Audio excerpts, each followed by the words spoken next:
Welcome, everybody, to another First Friday at Fusion Studio. I'm Rich Dione, co-director of the Fusion Studio for Entertainment and Engineering here at Purdue University. I'm joined, as I am most months, with my colleague. Mary, I'll let you introduce yourself. Mary Pilot, co-director of the Fusion Studio. Thanks so much for being here today. And we're joined, really excited to have this guest with us today. David Carpenter and I go way back. We were talking about how many years. We're not going to share it, but we were undergrads together. We overlapped by a couple of years a few years ago. He is a Broadway and off-Broadway producer. He was in commercial theater for a long time. He is now the founder and CEO for Gamiotics Incorporated. I hope I said that name correctly. And he's going to talk to us today about a little bit about that journey of developing Gamiotics and his work in immersive, interactive, and experiential theater. Yeah. We were talking about those three terms earlier. So welcome, David. Thanks for being here. We'll start with the basics. Could you tell us, all of us, a little bit about yourself and about your career in theater? Sure. So I've been working in live entertainment for 20 years. I started working on Broadway for a very storied producing office named the Dodgers, who produce Jersey Boys around the world. And I worked for them back in the early 2000s, working in general management and also in touring. I then left them, went and worked in ticketing. I ran a ticketing operation in New York for a couple of years. And then from there, I went in, further into sales and marketing on Broadway and was working in group sales. And then I was the head of sales at DreamWorks Theatricals and oversaw the sales operations for Shrek the Musical when it was on Broadway. And then I left sales and marketing and went back into production. During all of that time, I was always producing things on the side because I was working my way up through producing. I produced, it doesn't actually exist anymore, but I produced two hit shows at the New York Musical Theater Festival, 2 years running, and then showcases and concerts and things like that. And then I spent 5 years running another producer's production office. And worked on a lot of interesting things that never got off the ground over the course of those 5 years. And then because I was frustrated that things weren't getting off the ground, I started my own production company, which was called Tilted Windmills. During the course of Tilted, I produced a show called Puffs. Puffs is a parody in the Harry Potter universe. It ran for 3 years off Broadway. It was a record-breaking run at New World Stages, probably the longest running off-Broadway show and new commercial show in quite some time, certainly for a play. And it is now the 8th most produced play in America. It's a fairly significant hit out there. And then the last thing I did at Tilted was I was the lead producer on Broadway of Slava's Snow Show. Slava's is a 30-year international touring show by a very, very famous Russian clown named Slava Pulunin. And it had been in New York about 13 years ago, for a 2-year run off Broadway. And I brought it back in for an 8-week limited holiday engagement on Broadway in the winter of 19. And that was exciting because, getting to, after 20 years, be the lead producer of a show on Broadway is actually everything that I'd worked for. But during all the 5 years that I had Tilted, I was working on a problem, which was trying to figure out how to bring a choose your own adventure style branching narrative experience to the live stage. And in the development of this idea, I hit a wall, which was there actually wasn't a mechanism that existed to be able to facilitate communication between the audience and the content on stage that allowed for agency and choice within the audience to determine what was happening in there and the outcome. And that's where the first idea for Gamiotics was born. That's amazing. And you have no way of knowing this, of course, but 6 years ago, I actually took a project here from Purdue to World Stage Design in Taiwan that tried to do a similar thing. Yeah. We had some students who developed some code bases to allow phones to interact and provide us feedback, but we were nowhere near as successful at developing that as it sounds like you have been. So that's really, it's exciting and interesting how these things overlap, right? Yeah. And so, I mean, the impetus of Gamiotics actually started with the audience, not with the artist, right? Mm-hmm. Because the main hurdle, because as I was saying, so I got very fortunate and I got hooked up with this guy who was at one point in his life the senior architect of the PlayStation Gaming Network. He's one of the other original founders of the company named Dave Keane. And when Dave and I were starting to talk about this, it was, it was like, oh, let's design an app. And I was like, and this was even 5 years ago. I was like, absolutely not. I'm like, there's no way. And I still talk about this today, but I called it the 802 problem, right? It's that you're doing a show and it's 802, meaning the curtain is probably just gone up or just about to go up, and it's raining outside, and the audience member comes in and they're angry, unhappy, and flustered, and the usher stops and says, well, have you downloaded your app? And I was like, there is no way that is ever going to fly with an audience member. You have to think about the audience behavior. And so, when we talk about it within technology and with software, it's like, what are the pain points? How do you remove them, right? And so the first thing that we identified is saying, what is the simplest, fastest way in order to engage with an audience when they walk in the theater? And it was, well, then this has to be web-based. Now, there were a lot of arguments about it at that time of being web-based, like you're not going to be able to capture data, you're not going to be able to control the phone, you're not going to do this. And I was like, we don't need to do any of that. None of that, actually, that's what you want, right? As a coder and a developer, and that's what the direction that everybody's running towards. That isn't what the audience wants, right? And so that really was it got in my way, obviously, in saying, this is how we're going to form this thing. Forget about data, forget about capturing anything. What we need is a communication device. Let's build that instead, right? And so that's how we started building Gamiotics. And in the early days, it was basic polling software, right? Which in itself was problematic, is saying, well, why don't we use polling software? I was like, well, we're going to build a code that is expandable to whatever we need it to do as we're going along in this experience. And so that journey 5 years ago started with with how do we gamify this experience, which was a perfectly fine starting point, but wasn't the journey that I ended up taking the thing on, right? Gamification was only an aspect. Sure. So before we get too deep into the weeds of all of this, I think maybe, can you just tell us a little bit about how what Gamiotics does, right? Like, what does the Sure. platform do? So it's like I said, it's web-based, right? So one of the other originating ideas around the software was, all right, we need to be able to allow the audience to have agency and control when they walk into the theater. How do we facilitate that? And when the very first time I was working on this idea, it actually optioned another play, and the audience was handed a radio frequency remote when they walked in the door, and tied to just off-the-shelf educational polling software. It's really basic, right? And I remember, and I'd optioned this play, and if anyone's ever a producer or ever optioned a play before, it's hit or miss when you actually get to know the author, whether you learn whether they're an insane person or not, and this person turned out to be insane, but they had a really good idea that wasn't executed properly. And my job as a producer has always been, it's just about execution. You have to execute this in the best way you can. And I remember saying to him, and this is about the time when I started talking to Dave Keane, I said, you can't hand something to an audience member where they walk in, other than a program, like sometimes not even that, right? But you can't hand something to an audience member. It's not scalable, right? And so being in commercial theater and being an entrepreneur, scalability is something I and my investors care very deeply about. And so, it struck all of us that the tool was already in their pocket, right? Everybody, even 5 years ago, everybody already has had a smartphone, right?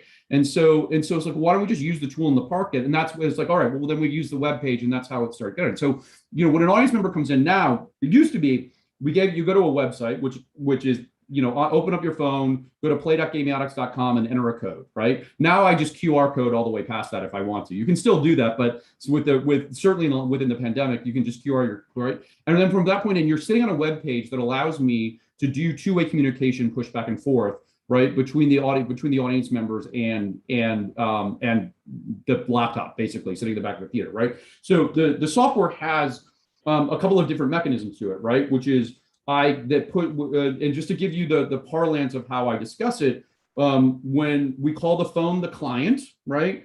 We call the information that we're pushing the phone to, we call them elections, because that goes back to our early polling days. And then we have what's called the perf display, performance display, which is what the audience is seeing. So in a basic polling situation, right? I entered in, I'm sitting in the software, when I say, hey, everybody, do you want to go left? Do you want to go right? And those choices are immediately sent up to your phone. So it sits there on your phone, and left, right is displayed on that website. And then you push that button, right, left or right, and immediately with no latency whatsoever, those results are displayed on the screen in front of you, right? So latency actually became an issue right in the early days, and we figured out our way around it. At this point now, I can have zero latency with if I'm in New York and an audience member is in the UK, and I've already proven this out, and an audience member is in Australia, they're all experiencing the show at the exact same time, right? Everything that's happening to them is happening all at once, right? And that lack of latency was actually part of the design process. And you know, Rich, you'll appreciate this, is that when we were having these discussions about how it is that you are sending elections to the phone, what I said to not only content designers at that point, but also to our software designers, like, the maximum amount of time that we want an audience in an election is the length of a scenic scene change, which is approximately 8 to 10 seconds. If you can't get your scene change done in 10 seconds, you are disrupting the audience from the experience you're having. So that, again, was another fundamental philosophy of design, not only from the coding, but also from an experiential standpoint. Now, that timing of that can go any which way they want to now, but we built it in such a way that when you'd send an election, the second you send the election, the audience has 8 seconds collectively to respond to that election, right? And that's the other thing to note, is like, this is for an audience of 1, 2 to 1,000 to 10,000, doesn't matter the size of it, right? It's all of the people who are engaging in that event in your venue, okay?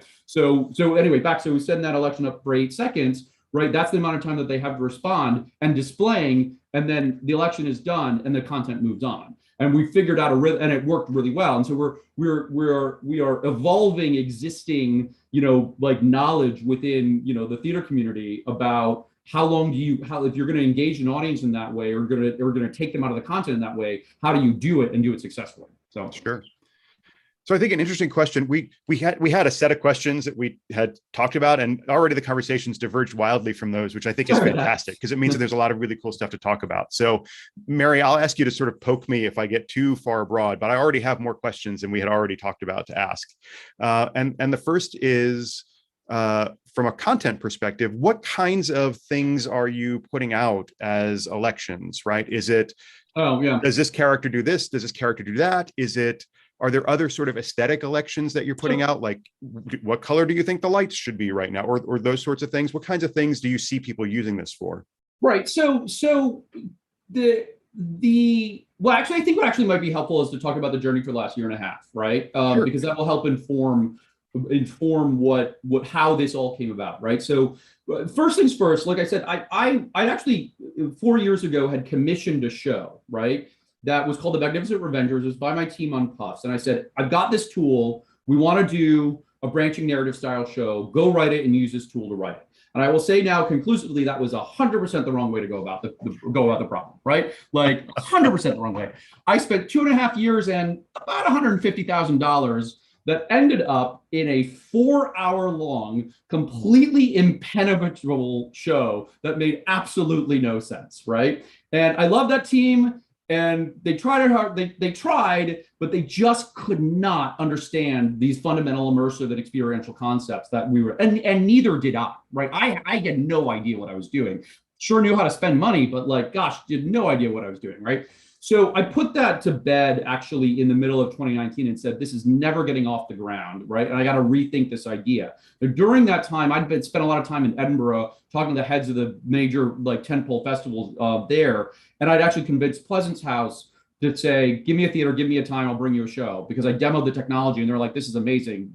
We believe you'll figure it out. So at the start of 20, I'd actually consolidated all my companies. I actually took control of Gamiotics and had let the founders go on their own journey, doing whatever it is they want to do, because I was like, you guys all have the wrong vision about how to execute this. I'm going to do it. And then I literally made the same mistake again, which was I commissioned a show, right, to take to Edinburgh, which was 100% the wrong way to go about it. But I did it all over again because as a theater producer, I was still thinking as a theater producer, not as a technology entrepreneur, right? So, and I will never call COVID a blessing. It's a blight upon the world and it's terrible. But the opportunity that COVID presented in March when live entertainment shut down is what then defined the company moving forward. So everything shut down. I lost all my funding. Everything went underwater for me. And I stared at the wall literally the wall behind me for 3 days saying, now what do I do? And I was like, well, I have this asset.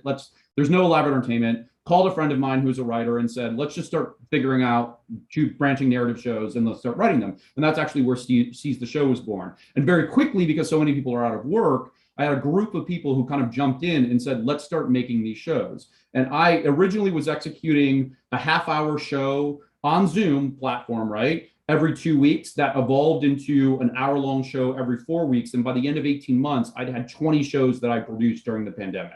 I mean, granted, the pandemic is still going, but like between that time period. And originally I thought I was building a content company, right? That sees the show that you did. And again, same bad decision, right? But luckily I'd had a lot of investors and I'd had a lot of conversations about what we're doing. And I had the realization that I actually wasn't building a content company anymore. And this was about January of this past year. And actually I was building a licensing company for the technology, because one of the most poignant thing that one of my investors said is like, if you want this idea to fly, the problem is that you are your own customer right now. And what you need is other people to tell you how to continue to design your software, right? And that was some of the best advice I ever got. And so I actually shut down, it was painful, but I shut down Seize the Show. I forced the writers that I was working with out. And I don't mean that I was like, go figure something out, how to use the technology, right? And then started restructuring and rebuilding as a licensing company. So, but those 20 shows that I built, right? It was the best use of my time possible, right? Ended up being use cases for everything that the technology could power, right? So while we did it over Zoom for a year and a half, it's built for live entertainment. It's built for in-person entertainment, right? It can do online entertainment. It can do hybrid of online and in-person, but it really is built for the in-person audience at the end of the day. And so the long way to answer your question is that what I built was murder mysteries. I built escape rooms. I built branching narrative stories. I built action adventure stories. I built a Japanese dating sim based on The Great Gatsby, which was a whole other thing unto itself, right? And continually proved out that this idea that if you give the audience agency and choice, and if you design it in a way that they feel like they have the power that's affecting the environment that they're watching, right? You're going to have a more satisfied and more engaged customer. And that's what I did for 18 months, right? So now I have people coming to me and signing up and starting to license the software who are using it for their own means. And they're telling us what more they want now and what more they want to do. So I have this customer in New Jersey who's just about to wrap up their run. They've run all summer doing a murder mystery of their own. And they wrote their own show and used the tech. And they said they've never had audiences like this before, right? More importantly, they've never had repeat buyers like they've had on this summer before. And that's what has sparked them. Because what the technology allows for is if you want to design it this way, right? It allows for you to design multi-track branching narratives that an audience can never see the same show twice, right? And that's what I did. And then I'm now having customers saying, oh my God, there's so much power and value in this for our audiences that they feel like they're having a unique experience and they want to come back and have it again. So I think that answered your question. But that you want to talk about specifically, like, what are the features of Gamiotics, right? I mean, I think we can go in any direction we want to go in, right? So very briefly, right? So, and I'm still at the beginning of this journey in terms of the features, but this is a good one to talk about features, right? So basic polling, A, B, ABC, ABCD, like I can send, like, make a choice here. What do you want? And then it's displayed on the screen, right? In terms of what the collective audience decides they want it to go, right? Within that, I can send hyperlinks to the phone, right? So we did that in escape rooms, meaning like go on an internet web chase. We send people down goose chase, like go research this, go find the clue here, and then come back, right? So we did that. I can send text entry, meaning like you have to enter the correct text in. Again, usually collectively an audience, but if you want to unlock the thing, right? Do a text entry. We also have what we call pass-fail test of skill, right? So we built a button mash, meaning that there's a bar graph and there's a line, and the audience has to mash their phone as often as they can. And I always describe that all of these tools that I built are built to build tension within a dramatic environment, right? Everything builds tension, no matter what. And so the button mash is always a really good example of clap or Tinkerbell dies, right? I mean, that is an interactive moment from a storied play that you're requiring the audience to exert effort to increase the tension. And I just put it on the phone, being like, button mash. And then we actually, within these, we have different variations of them. So it's like we have a button mash where you have to hit in between the line or go under the line. You have a Simon Says, which is a memory game, which is like, we're going to tell you information and then you have to remember it and enter it in, right? We have a tug of war, which is a combination of a button mash and an A/B election, where it's like where the bar graph is moving back and forth across the screen, depending on the effort of them hitting the button on their screen, you know, about what they want to do. And all of these are to gamify the event, right? That's what it is. All it is to create this gamification, right, in this blending of live theatrical and video gaming, right, into this world where not only you're providing agency, but you're also providing just this other layer of fun for the audience. And then the last feature, and this is what truly breaks the mold for my software versus anyone else ever trying to do this right now, is I have this system called the Cohort System. The Cohort System is quite complicated. And what the Cohort System does is that based on any choice that is made within by any individual user, right, we track that choice within the software. We're not tracking the user, we're tracking the choice in the software, right, that based on that choice, right? So if there is an A/B election and half the audience chooses A and half the audience chooses B, I can then send elections to only the people who chose A or only the people who chose B, right? And then if after that, the A people get a CD and the B people get an EF, I can then redivide it any which way I want and set a choice only the people who did E and then only the people who did F or EFG or anything that you can think of in terms of combining and recombining their elections. And I can do that on any type of election too, right? And what it allows for us to be able to do is deliver a multi-track experience in a single environment, or going even further than that, I can deliver a multi-track experience to an audience who is in multi-locations within a single environment, right? So it allows us to be able to communicate to the audience based on their choices, based on their actions, and deliver them a unique experience, all based on that. Wow. And we've used it and it's amazing, right? Like it is, I mean, and because well, I just did a demo of it at the conference in Vegas and you know, I did it very simply. I sent instructions phones, like based on a previous choice they'd made during my demo. I said, all right, do your instructions. And half the audience raised their hand and half the audience clapped. And I was like, you all received something different and then responded to that instruction. Right. And they were blown away by it, right? That's amazing. And I full disclosure, Mary and I may talk to you about ways in which we can incorporate that in a couple of events that we are working on developing here at the university, separate from this conversation. But right. We watched that video about these things and 1,000 ideas came into our heads, which actually leads me to kind of an interesting thing to tease out from what you were saying. And I think, correct me if I'm wrong, Mary, but I think this connects to your thoughts about entrepreneurship, right?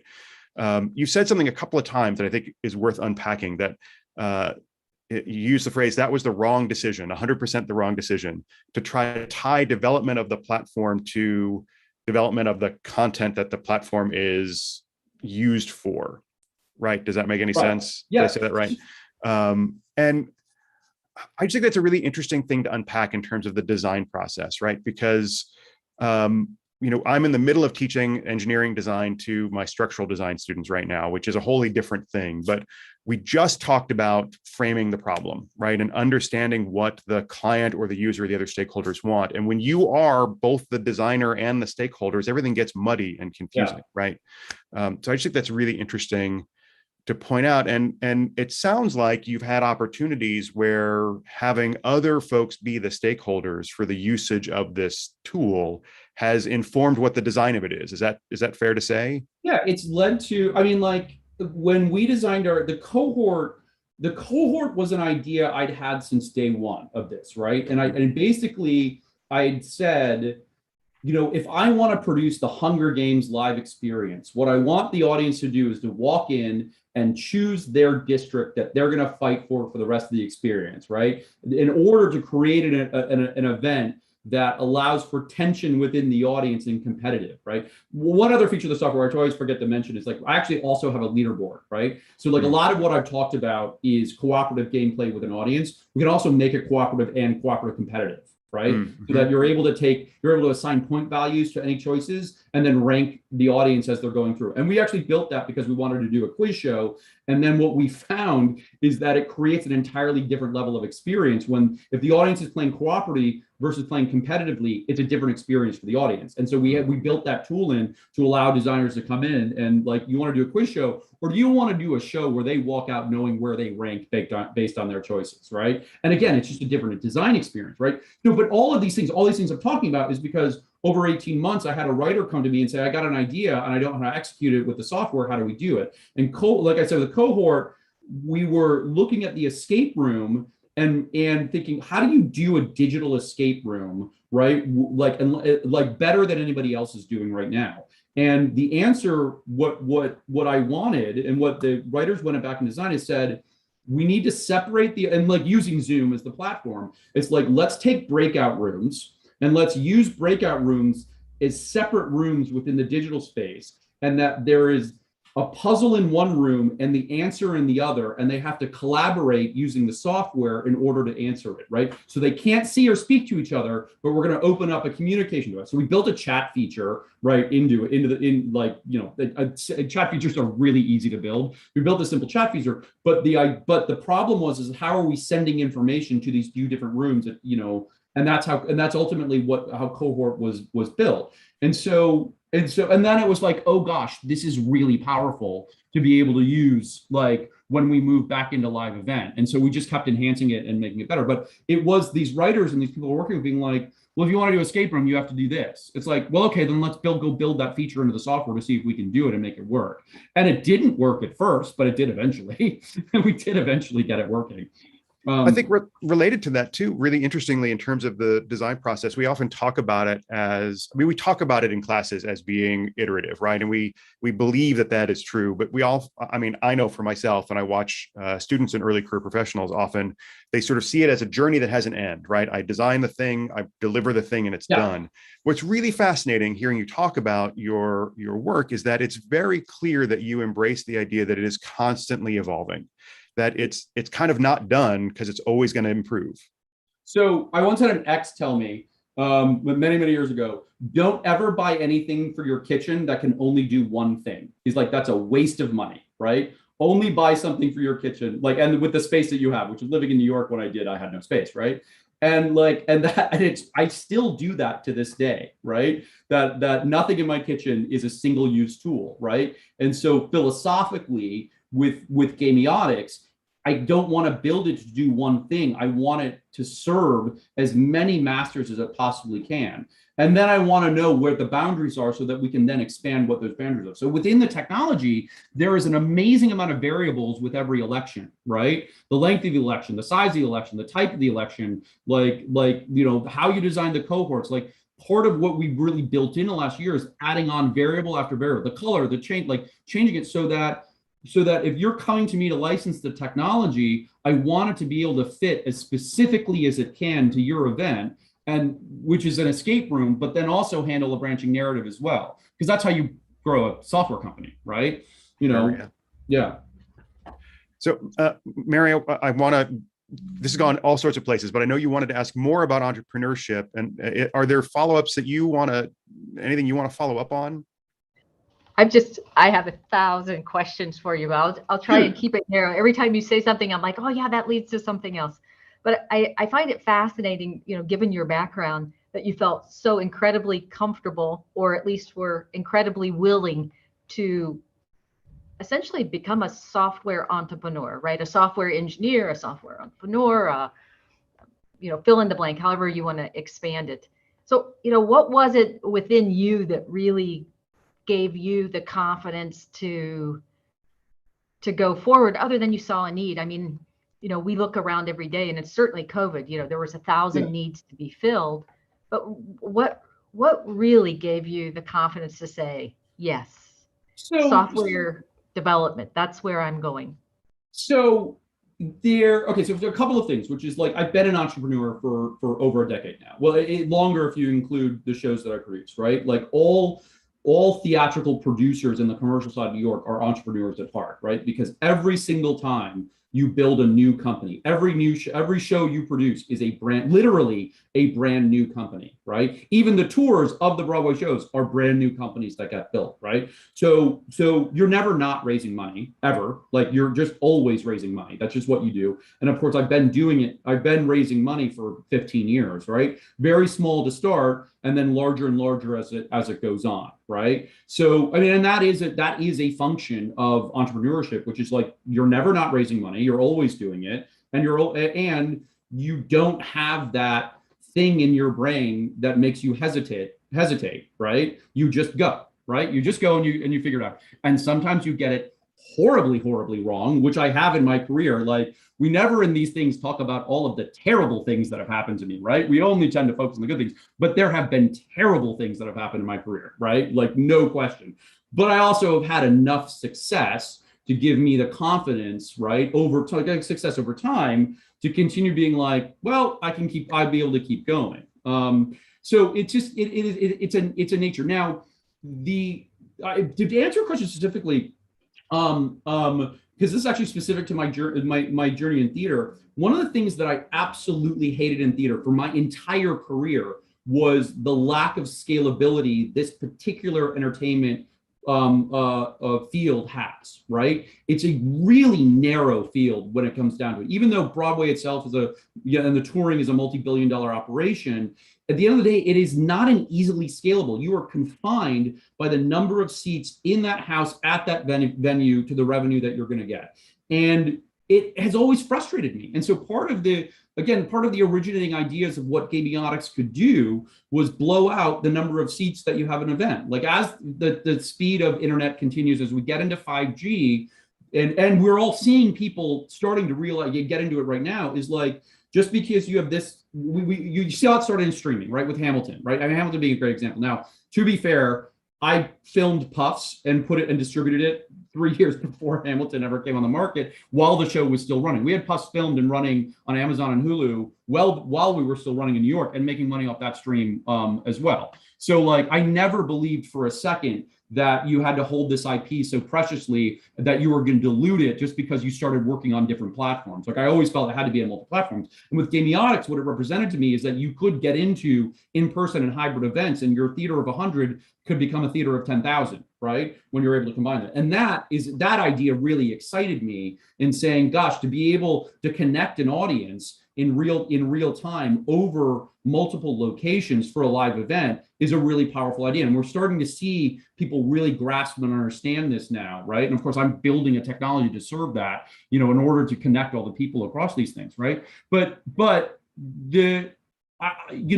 as Rich probably knows, because he's known me for a long time, I'm also not that guy who sits still. So when the pandemic hit, I literally looked at my calendar, and by March 19th, I was already starting this journey, right? So, like, it was 3 days of staring at the wall, and then 2 days of gathering people together and saying, get off your couch, we got to do stuff, right? And that's just a function of how I've been throughout my career. And then I think the other thing about the entrepreneur aspect is, it's not the idea, it's the execution. Everyone has ideas, literally everyone. I get pitched ideas all of the time, right? It's how you execute that idea is what matters at the end of the day. And what's interesting to me is, like, not a lot of people actually truly understand that, right?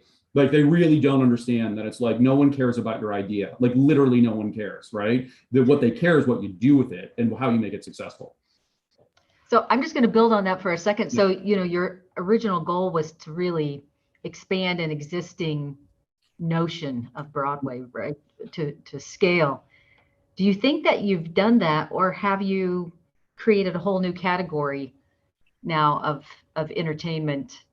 So Broadway is Broadway, right? And by the time I was 40, right, I had done the thing that I'd set out to do for 20 years, which was become a lead producer on a Broadway show.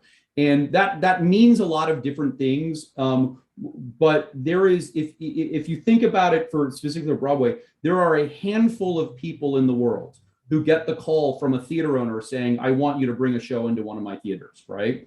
It is a very, very exclusive club within entertainment. And I did it, right? And I wasn't satisfied with it. It wasn't enough for me, right? And so but Broadway is always going to be Broadway. It is an art form that has a lot of rules, that is tied to very specific real estate, that is a very select club of people who get to play in it. And I love entertainment. I love TV. I love theater. I love video games. I love board games. I love entertainment. I come from an entertainment family that was specifically in TV in the 1980s, or going back, several generations. And I worked in this arena for 20 years before realizing that it just simply wasn't enough for me. I wanted to expand the definition of what I wanted to do in entertainment. And that's also another reason why, Gamiotics for me is so important and special, is because it's not breaking me out of theater, it's expanding what theater can be. So we've got about 20 minutes left, and we'll want to leave some time for our participants to ask some questions, but I want to, and I know you from a long time ago when we were doing plays, right? And most of the people who are watching this know me as a technologist, and and that's where my skills often lie. But in the end, I still love telling stories, and I always am interested in where the technology can help us tell different stories. So I'm going to ask you to maybe take your Gamiotics hat off and put your theater storyteller hat back on.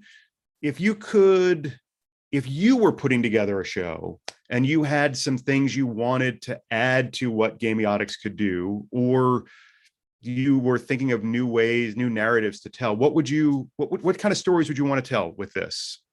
So the philosophy of me and the company, which are all one and the same thing, right, is that authenticity of experience through agency, right? Like that if you are giving an audience choice, they believe more in what it is that they're experiencing. And I'm starting to work on proving that idea out, with my customers and with the audiences. What like for me personally as a storyteller and a content creator, the ability, and I think it's super important, right, certainly, and will be important for years to come in this country, is the ability to divide your audience up based on their choices and then figure out how to bring them back together, is I think something that is really, really interesting. Is that we all know that the news is out there to divide us, and like left or right. I'm a firm, there are days when I listen to it and there are days when I just absolutely cannot, but it really is set up there to divide us. What it does occasionally is show us stories about how much we're alike, right? And those are the stories that I'm interested in. And even though we're all coming from a lot of differences, I think it's important. I think that this tool has the ability to demonstrate not only how different we are, but also where we find our common ground and where we find our likeness and where we can find agreement. And so, those are a lot of stories that I'm pursuing with artists right now, and saying, hey, when you're not on the internet and you put two people together in a room, you're going to have a more powerful impact. But this anonymity of choice that you get to do through your phone, right, with my technology, still provides that protection for people to speak truthfully, but then we're able to show something truthfully back. So that's the type of stuff that I am particularly interested in right now, and that I think that my technology can service. So those are the things that if I were still creating new content, I would be pursuing, right? So I'll give you an example of something that I did that I really, really liked. So right before I started Seize the Showdown, I really wanted to do my own take on the Oregon Trail, right? Just cause, why not, right? And so we built a show that was the first time we used Cohort for an audience that was two wagons going out on it was called Go West, going out on a trail. Right. And first things first, the audience had to choose which wagon they were going to jump into. Right. And we designed the show as a prisoner's dilemma. Right. So that the choices that started happening are you could help yourself, you could help the other wagon, you could help each other, the other wagon could help you. Right. And the point system that we started bearing into it was ranked based on this, prisoner's dilemma model. Right. That was behind the scenes. The audience didn't see the math, but they knew they were making good, different types of choices, which led to a series of endings of all the way from you successfully made it to California to you ate the Donner Party. Right. And so it was great. It was so fun. Right. And so what that for me was the start. And I never really we had some problems and we didn't have enough time to really write it. But that for me was that fun mechanism of saying, do you feel good about eating the Donner Party, or do you feel good, right? Are you happy with the choices that you made? Because these are the choices that you made. And for me, that's powerful, right? Because it's a two-way conversation you're having with your audience, other than I'm presenting you with this idea and I'm going to demonstrate this idea to you, and then you're going to leave with whatever you're going to leave. And it's like, I want you to leave with the choices you made, right? And that is very interesting to me as an artist. Yeah. I think that's a really fascinating answer, right? Like the fact that this thing here, and like you say, we know that this thing here, its primary effect, I won't say its primary function, but in a lot of cases, its primary effect on us as a society is to find ways to make us feel isolated or to isolate us. Right. Whether that's the content we are looking at or the fact that we're looking at content instead of engaging. And so the notion that we as storytellers could use that same technology to reconnect folks in some kind of really meaningful and palpable ways is, I find that really fascinating and interesting. So I appreciate that you share that. Folks, there are a couple of ways that you can share your own questions if you'd like. You can throw your hand up and we'll turn your mic on for you, or you can throw a question up in the question and answer or in the chat, any of those. We'll keep talking, but if you all have some things you'd like to ask or add to the conversation, we will fold it in. So another question, Mary, do you want to ask your crazy ideas question? You're muted. Yes, I was, that was self-talk there. Oh, sorry. I just called you out there. So I think, oftentimes we individually have those crazy ideas. And one of the things that you answered early on is it's not enough to have an idea, right? You've got to have the will to kind of see that idea through. So is there a couple words of advice you could give someone that has that crazy idea, but maybe their risk tolerance or their will is on the borderline? Is there something that you could tell them that would give them the encouragement to kick it over into the next? It's educate yourself, right? Never stop educating yourself, right?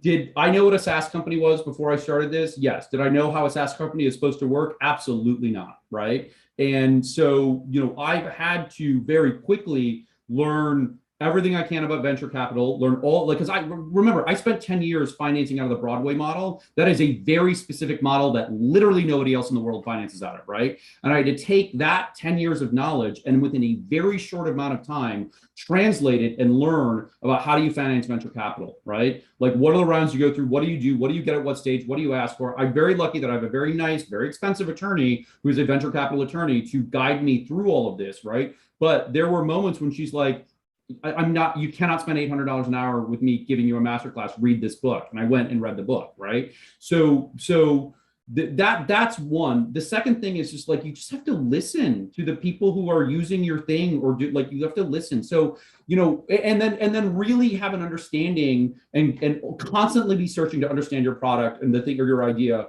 more and more every day, right? Like I still have people come up to me and say, this is dumb, it really needs to be an app. And I'm like, you're wrong. You don't have a background in theatrical. You don't know anything about audience members. You're just thinking about control on the phone. I'm so sorry, but you are going about this the wrong way. I know I'm going about this the right way, right? And that is being proven out, but it's also because I sat down and I thought from day one, how am I going to make this as easy as possible for my audience? And it was for me, right? And so I think the first things first, you're designing it for yourself, right? And you do it and you design it for yourself, but then you have to make that jump to say, I have to design this for other people to use, right? Because to take it from single use to something that you want to grow, then it becomes about other people. And that's tough because you think you're so right all the time, right? And you're not, right? And then that's the other thing too, is you're not right. You're just simply not right. Like other people are going to tell you you're wrong. You're listen. Now I know, on the app thing, I know I'm right, But but there's a lot of other aspects of how we built the technology of saying, oh, I'm not right about this, right? I need to pursue it. So listening is super important. And then if you are going into technology, you really do have to understand how to fundraise or connect yourself with someone who does, right? It is the nature of capitalism.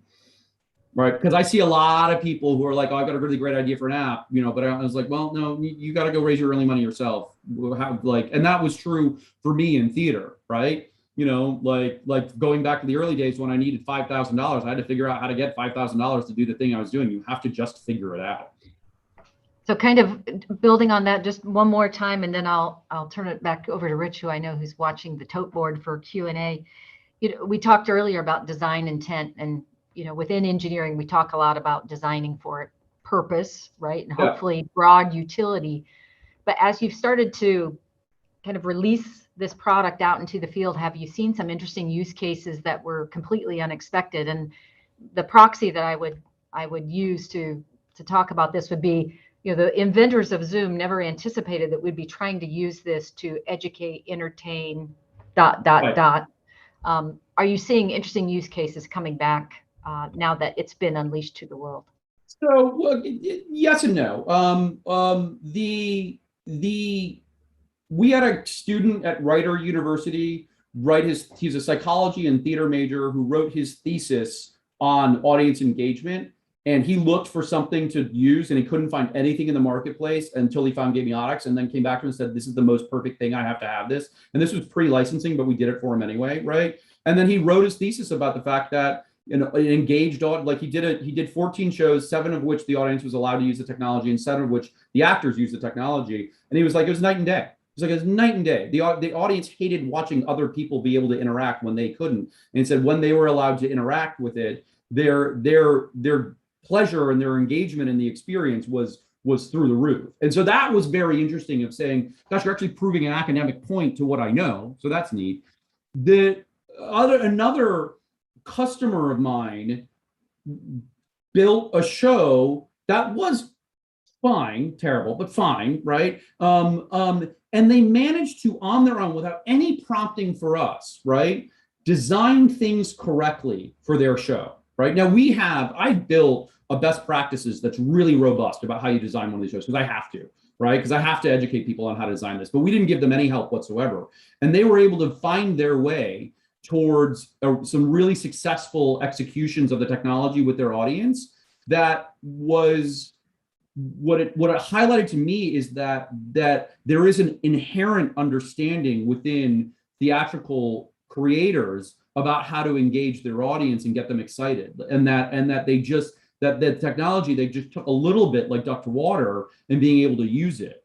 And that to me was super, super exciting, of saying, this isn't as hard as I thought it could be, right? That if you just give them the tool suite, like their first show that they're going to, and that particular client who used it for one show, their one show is now coming back and using it their entire next season, right? So when you are doing software, and you hear about this, if you follow software, that stickiness factor, right? That Netflix has, like you never renew your subscription to Netflix every month. It just is renewed, right? But that's sticky, meaning like you're like, oh, I need that. I'm going to keep this in my life.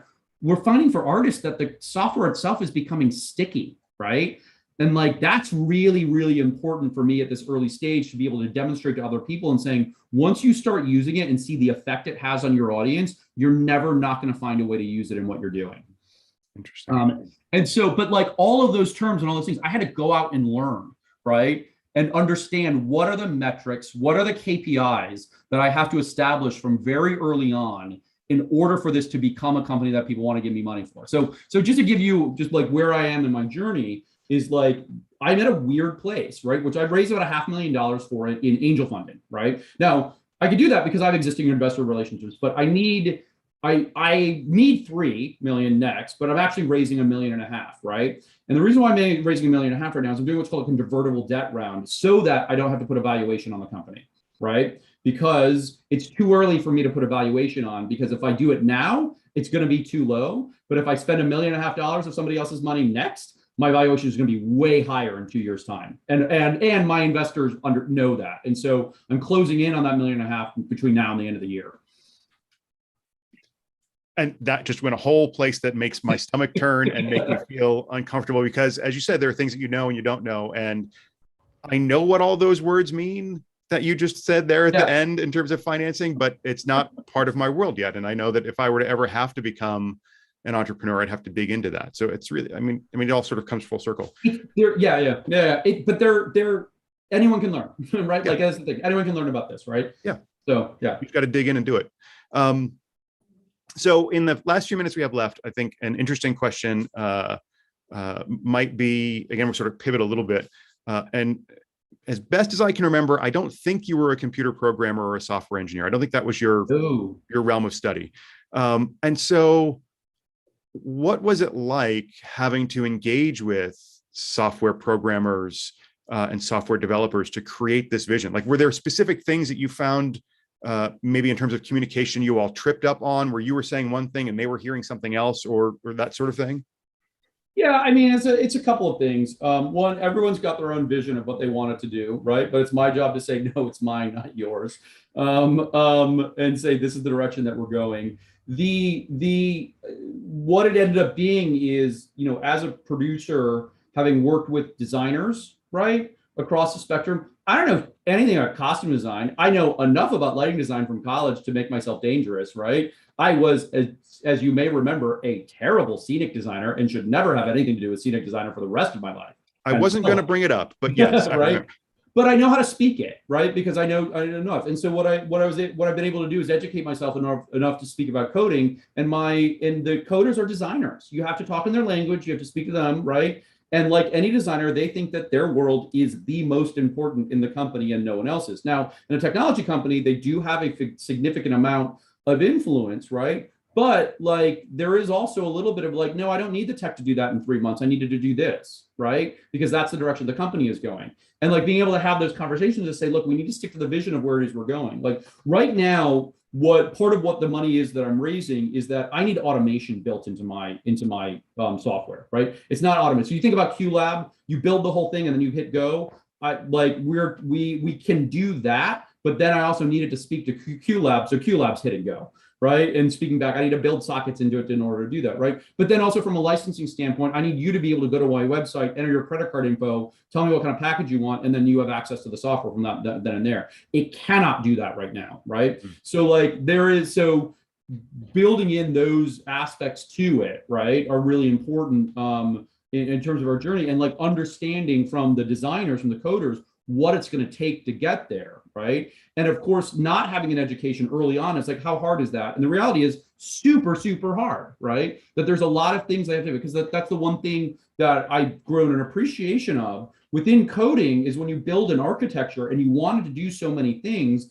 the first steps that you make are going to define how this thing is going to work, right? And I get that. And so, when we're going in and re-architecting the code and we're bringing new aspects to it, I think a lot of times, and I think you see this sometimes in software companies when they're doing it incorrectly, is they just keep piling on new code, right? And I'm like, we need actually a new strategic direction from when it was originally built. I have to rebuild the code. Now, we've done all the homework to rebuild that code. We know exactly what we wanted to have on the other side, but I have to start by building in these aspects of it from day one that are going to allow all these things to happen, which it doesn't have right now. So like, I'm in that early stage of a software company saying it works, I got customers, I got revenue, I can prove it, that thing works through and through, but I need money to actually build it right. Sure. To be able to scale to growth, right? Because I could use it right now and it's fine, but I can't scale it with the way it is right now. Well, and I mean, what you're describing in terms of the architecture and going back to square one, that's a scary moment from a software engineering perspective, because you're basically saying it works, now break it entirely so we can rebuild it back again to work in a better and different way. And that, again, goes to sort of the iterative nature of this stuff, and that we're always doing, right? Is sometimes improvement means breaking it apart. And it's not an unusual journey, as I've discovered, for technology founders to go on, which is the thing you built on day one, 5 years later, you needed to do something else entirely, right? So if you go back, the original journey that I was on was, hey, I'm doing a show that's going to use this software. Well, the design for that software was to support that show, that particular show, not the 900 things I needed to do today, right? And so that's also part of it. But that happens. If you guys know what Slack, do you know how Slack came about? Right. Mm-hmm. So Slack do you guys use Slack internally for communication? Do you know what it is? I have used it. I know what it is. Yeah. Slack was built as Slack was a gaming company, right? They were a mobile gaming company.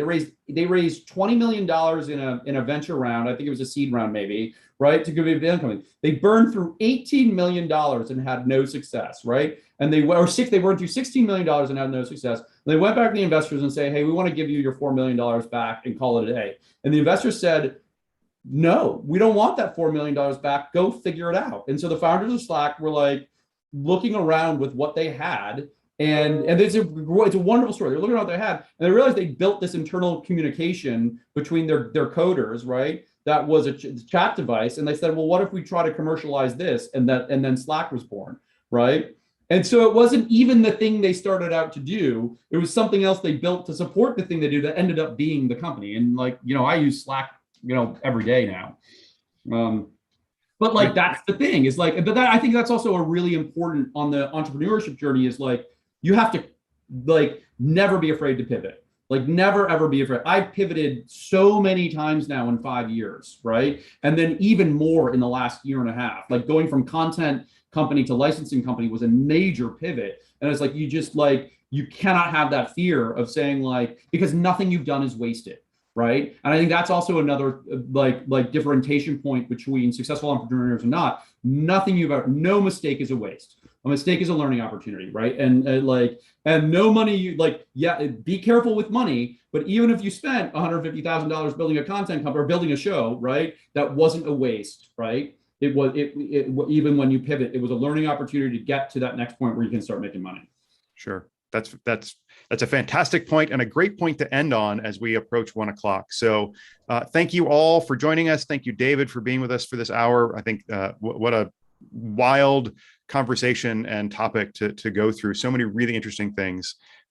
We look forward to seeing some of you back here again in a month.